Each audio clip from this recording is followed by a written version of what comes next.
Ako si Princess Castro at narito ang mga napapanahong balita.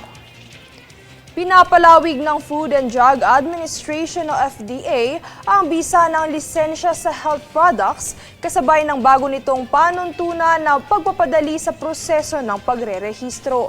Ang hakbang na ito ay bahagi ng pagpapalawak ng public health safety alinsunod sa panawagan ni Pangulong Bongbong Marcos na padaliin ang proseso sa mga ahensya.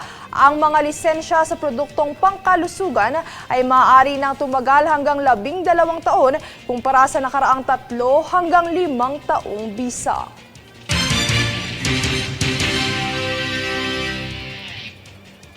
Samantala, matapos makitaan ng tagumpay, ang programang Walang Gutom Kitchen ay tinitignan ng Department of Social Welfare and Development o DSWD ang posibilidad na mailunsad pa ito sa mga probinsya.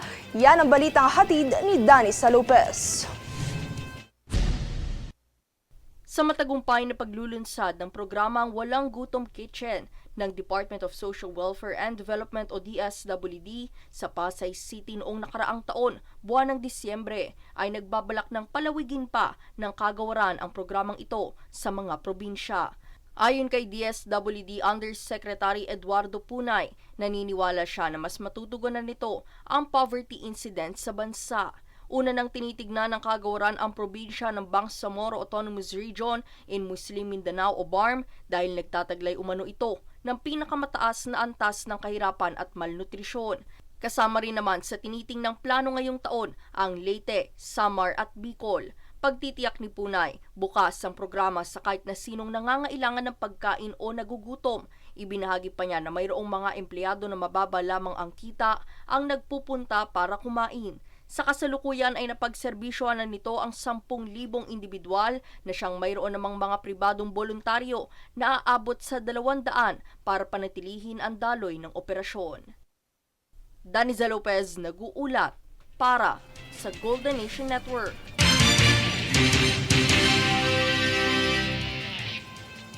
Ipinahayag ni dating Ilocos Sur Governor Chavit Singson nitong linggo sa Pasay City ang kanyang desisyong iatras na ang kandidatura para sa pagkasenador sa 2025 national elections. Ito ay dahil sa kanyang iniindang pneumonia na ayon kay Singson, ayaw niyang ipilit ang kampanya kung maaari nitong malagay sa peligro ang kalusugan. Kaya naman nais niya munang pagtuunan ng pansin ang pagpapahinga.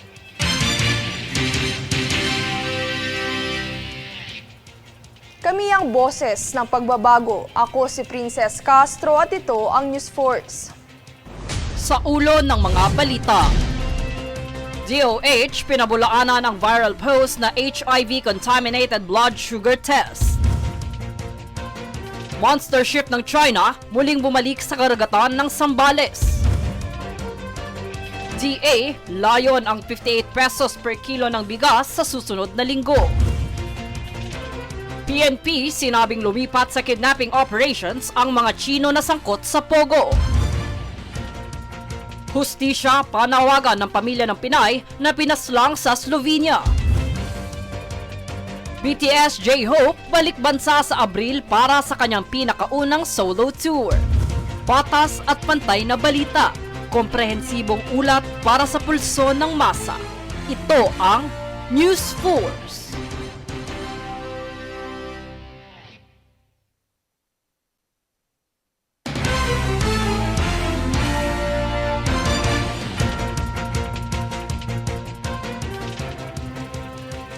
Ako si Princess Castro at narito ang mga napapanahong balita. Simula ika-20 ng Enero ay ipapatupad ang maximum suggested retail price o MSRP na 58 pesos kada kilo ng imported na bigas sa Metro Manila ayon kay Agriculture Secretary Francisco Chu Laurel Jr. Ang MSRP ay resulta ng konsultasyon sa mga importer, retailer at stakeholders sa industriya ng bigas na naglalayong magbalanse sa kapakanan ng mga consumer at magsasaka. Ayon kay Secretary Chu Laurel, susuriin buwan-buwan ang presyo batay sa pandaigdigang merkado at inaasahang mas mababa ang MSRP sa mga susunod na buwan.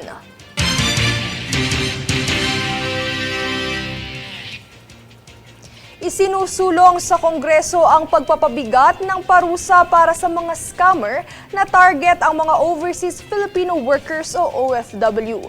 Para sa detalye narito si Francis Riudique. Para mawakasan ang insidente ng pang-i-scam sa mga overseas Filipino workers o OFW, dapat na mas paigtingin ang parusang ipapatol sa mga ito.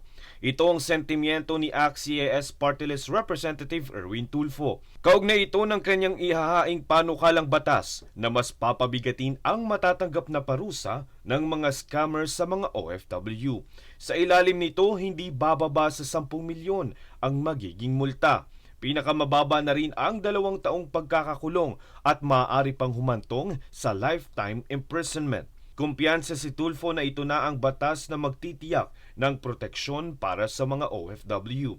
Ito rin ay para masiguro na ang mga pinaghirapang inipong pera ng mga OFW ay mapunta sa kanilang mga pamilya. Paalala naman ng Department of Migrant Workers maging mapanuri sa lahat ng transaksyong isinasagawa. Mangyaring kumpirmahin kung beripikado o lisensyado ang kumpanya o agency na inyong lalapitan. Francis Riudique, nag-uulat para sa Golden Nation Network.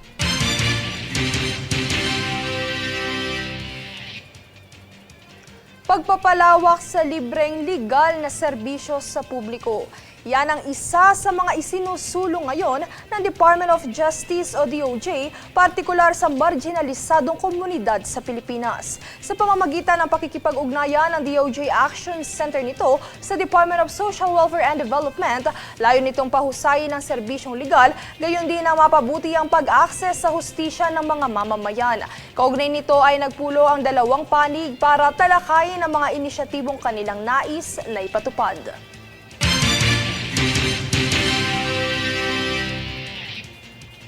Kami ang boses ng pagbabago. Ako si Princess Castro at ito ang News Force. Sa ulo ng mga balita, DOH pinabulaanan ang viral post na HIV-contaminated blood sugar test. Monster ship ng China muling bumalik sa karagatan ng Zambales. DA, layon ang 58 pesos per kilo ng bigas sa susunod na linggo. PNP, sinabing lumipat sa kidnapping operations ang mga Chino na sangkot sa Pogo. Hustisya, panawagan ng pamilya ng Pinay na pinaslang sa Slovenia. BTS J-Hope balik bansa sa Abril para sa kanyang pinakaunang solo tour. Patas at pantay na balita, komprehensibong ulat para sa pulso ng masa. Ito ang News Force.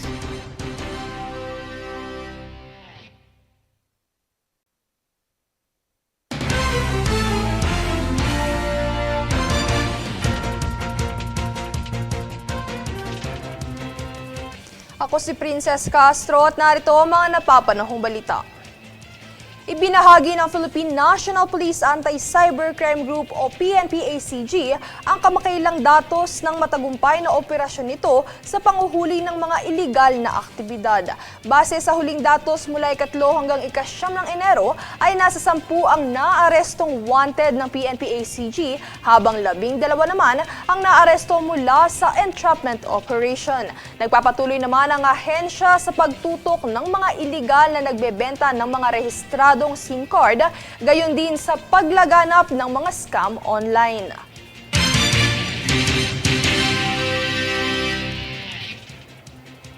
Kinilala ng National Capital Region Police o NCRPO ang mga pulis sa Metro Manila dahil sa matagumpay na pagbabantay sa naganap na traslasyon. Ang balita alamin kay Danisa Lopez. Matapos si Daos ang 20 oras mahigit na traslasyon ng Poong Jesus Nazareno ay kinilala ng National Capital Region Police Office o NCRPO ang kapulisan ng Metro Manila sa masugid na pagbabantay sa seguridad at kaligtasan ng mga deboto. Payag ni NCRPO Chief Police Brigadier General Anthony Aberin na patunayan ng kapulisan na epektibo ang isinagawang proactive measures dahil naging ligtas ang pagdiriwang. Nasa mahigit 12,000 pulis ang ipinakalat ng NCRPO noong traslasyon para magbantay at umagapay sa milyong mga deboto na dumalo.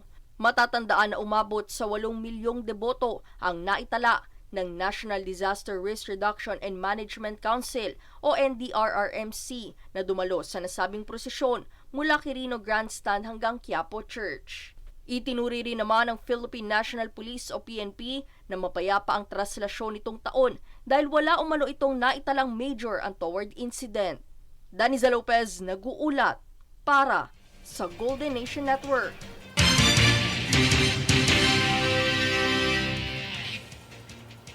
Pinabulaanan ng Department of Health o DOH ang kamakailang viral post na nagsasabing mayroong mga nagpapanggap na medical faculty ang nagsasagawa ng door-to-door blood sugar test gamit ang karayom na kontaminado ng Human Immunodeficiency Virus o HIV. Tinawag ito ng DOH na panloloko at inabisuhan ang publiko na iwasan ang pagpapakalat ng unverified claims na maaaring magdulot ng alarma. Pinabulaanan din ng Philippine National Police ang post at sinabing isa itong taktika ng pananakot at walang katotohanan.